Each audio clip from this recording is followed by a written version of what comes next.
Hello there, and then welcome to a brand new lesson. This is How Beyond Numbers, where we learn maths the easy way. In our previous lesson, we looked at how to factorize quadratic trinomials, as you see over here. That is when the coefficient is 1. This time around, we want to look at those that the coefficient of x squared isn't 1. And that is if you have ax squared plus bx plus c, where a is not equal to 1. So how do we go about it? We actually use the AC method. It is very, very simple, and it's related to the previous one we did. So just relax, take your notebook, then let's learn together. Now, if you quite remember, this was the instruction that I gave for A being what? 1. For this case where A is not 1, you just make a little alteration.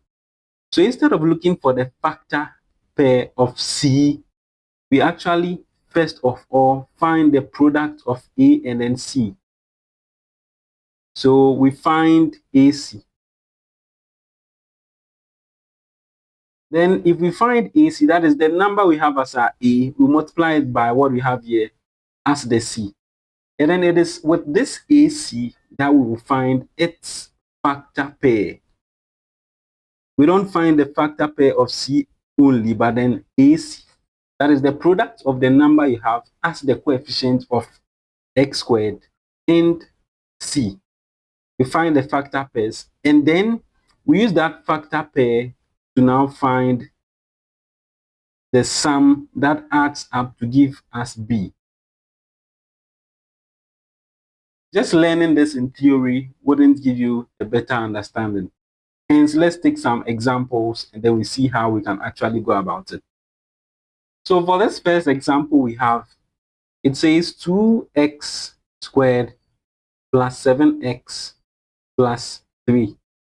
Now, comparing it to the general quadratic expression, we can then say our A is equal to 2, our B is equal to 7, and then our C is 3. That is ax squared plus bx plus c. So comparing it, you see what they all represent.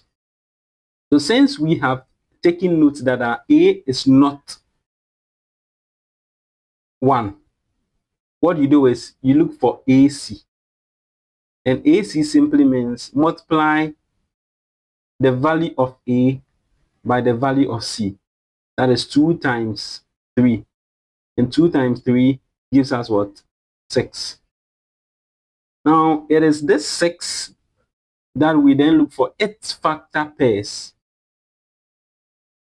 So for factor pairs of 6, you always make sure, whilst you are looking for the factor pairs, you are also checking whether or not the sum will give you 7. The first factor pair that come in mind is 2 and then 3. I know 2 times 3 gives me 6. That is correct. But 2 plus 3, does it give me 7? No, it doesn't. Hence, we can't settle on this factor pair. Let's go in for another set. We have 6 and then 1. 6 times 1. Does it give me 6? Yes, it does. It gives me my AC.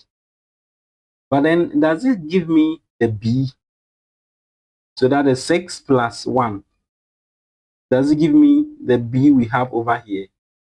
Yes, it does.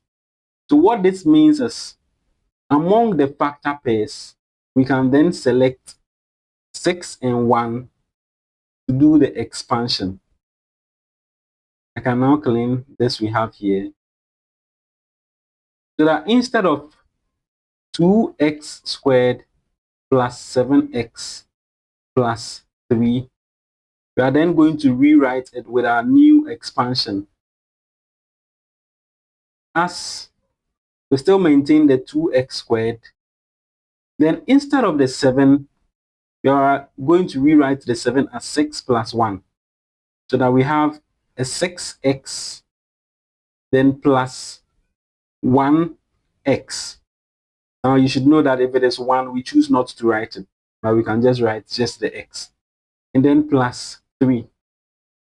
So with this, we have gotten 4 terms that we can use for our factorization using the method of grouping. Now, what did we do?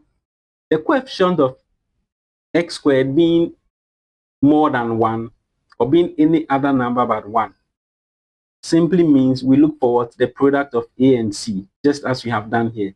And after the product, you look for the factor pairs of your product. That gives you what you have here as your b. And then use that to expand. So with this, we then go straight forward towards grouping, so that we have 2x squared plus 6x in one bracket. And then in another bracket, we have x plus 3, not forgetting to put our plus here. So x plus 3. What does 2x squared plus 6x have in common? Or what is their highest common factor? They all do have 2, because the 2 can divide here, and then 2 can divide 6. That is their highest common factor. Then for the x's, we take just the lowest one. Then 2x squared divides 2x how many times? X. Then 2x squared divided by 2x gives us what? It gives us an x. You can quickly try that here. So that is 2x squared divided by 2x. Where this cancels this, then one of the x's takes out one of the x, and then we are left with x. The same way, you have your 6x, then divide it also by your 2x, which you have over here. So the x cancels out the x. 2 divides itself once, and then it divides 6 thrice. So plus 3. For this second bracket, what do they actually have in common? It is just 1. So we bring our 1, and then 1 times what gives us an x. We have an x. Then 1 times what gives us a 3, so plus 3. You now realize that these brackets are the same. Hence, we write that first, that is our x plus 3 first, and then the coefficient would also now be in another bracket, 2x plus 1. You are good to go. This is how we factorize when the coefficient of x squared is any other number than 1. Let's pick more examples so that we enhance our understanding. So looking at our second example, it says we have to factorize 3x squared plus 11x plus 6. So 3x squared plus 11x, then plus 6. Now you realize that the coefficient of x squared is not 1. This time around, it is 3. So how do we go about it? We said anytime the coefficient of x squared is not 1, then you'd have to multiply the value of your a by c. By this time, I know you understand how to identify which is a and then which is b. Hence, our AC gives us 3 times 6. And 3 times 6 is equal to 18. So it is now with this 18 that we look for its factor pairs, which when added gives us the b. And the b we have here is 11. So are there any two numbers that multiply each other to give us 18 and also add up to give us 11? We have 2 times 9. See, 2 times 9 is a perfect example. So instead of our 3x squared plus 11x plus 6, we are going to rewrite the 11x as a sum of 2x and 9x, so that we have 3x squared plus 2x plus 9x, then plus 6. If you chose to rewrite it as 3x squared plus 9x plus 2x plus 6, you would still get the expected answer, which would be the same. Hence, using the method of grouping, we now group 3x squared plus 2x. And then we also group 9x plus 6. After which you now factorize. What does 3x squared and then 2x have in common? They all have an x in common. Now, x times what gives us 3x squared, or better still, you can say 3x squared divided by x. That gives you a 3x. And 2x divided by x would also give us a 2. These divisions are what we've already done in our previous lessons.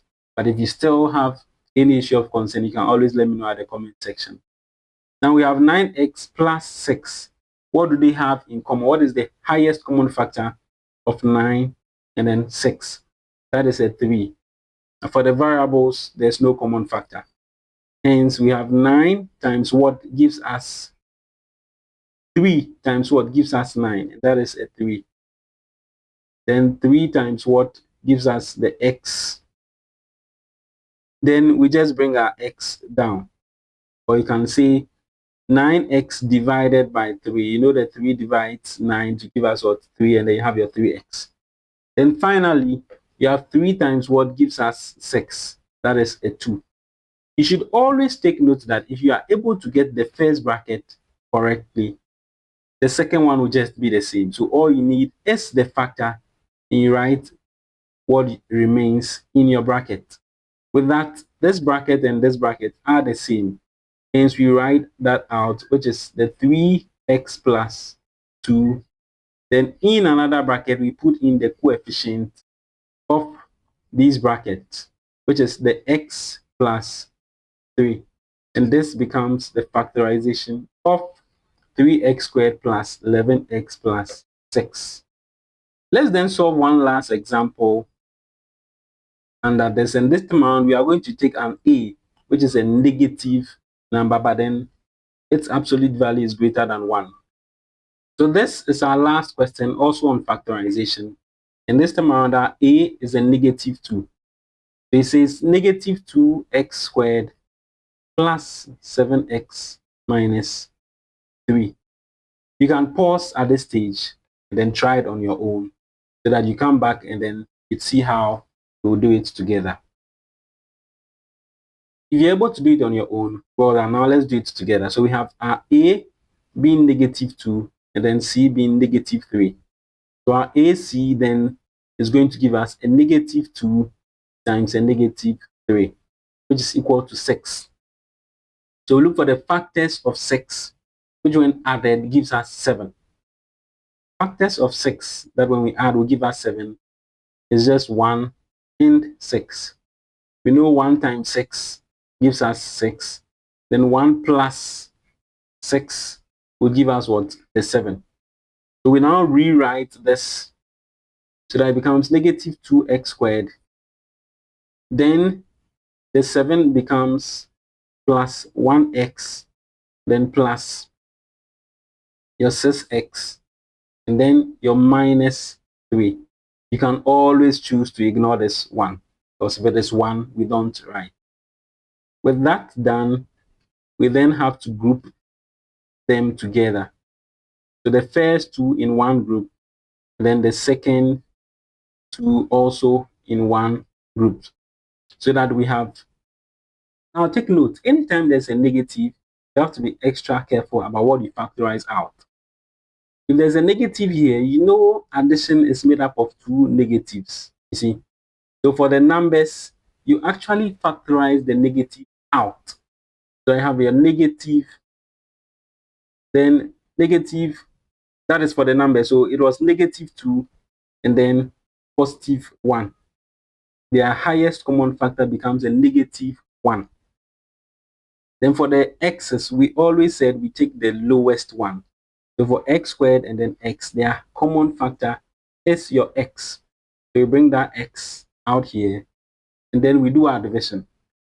So with our common factor written out, we then do our division to look for what we put in the bracket. For negative 2x squared, we have to divide it by negative x. We know the negatives go out, and then the x will take out one of the x's. So that we have our 2x. Then negative x times what gives us positive x. That is a negative 1. So with that, we are done with the first bracket. Then we come to our second group, which is 6x minus 3. What do they have in common? They both have a positive 3. That is their highest common factor. So the highest common factor of 3 dividing 6x gives us a 2x. And then 3 times what gives us a negative 3. That is a negative 1. So with that said, we have these two brackets being the same. So we have our 2x minus 1 in one bracket. And then the other, we have negative x plus 3. You can still choose to write it as a 2x minus 1 and then 3 minus x. They are all correct. So this becomes our factorization of this trinomial, quadratic trinomial we have there. There are some common mistakes that I would advise you don't make them. The first one is if you choose the numbers that multiply, make sure they sum up to what you have here.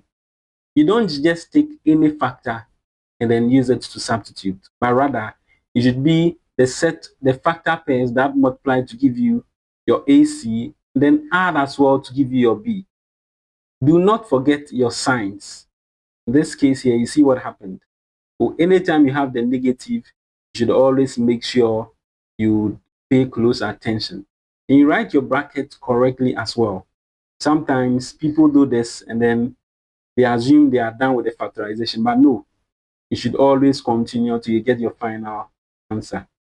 On that note, I'll leave you with some exercises so you try on your own just to test your understanding.